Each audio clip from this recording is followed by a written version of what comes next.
Door to Hell, Turkmenistan.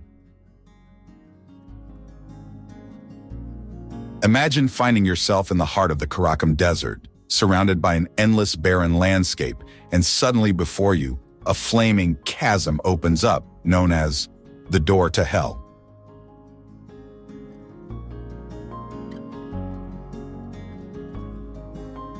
This fiery crater, over 60 meters wide, has been burning incessantly for more than 40 years.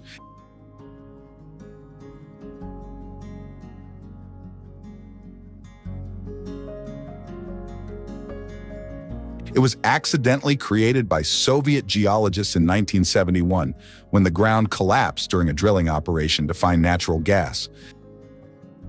Since then, the escaping gas has continued to burn, creating a unique infernal spectacle.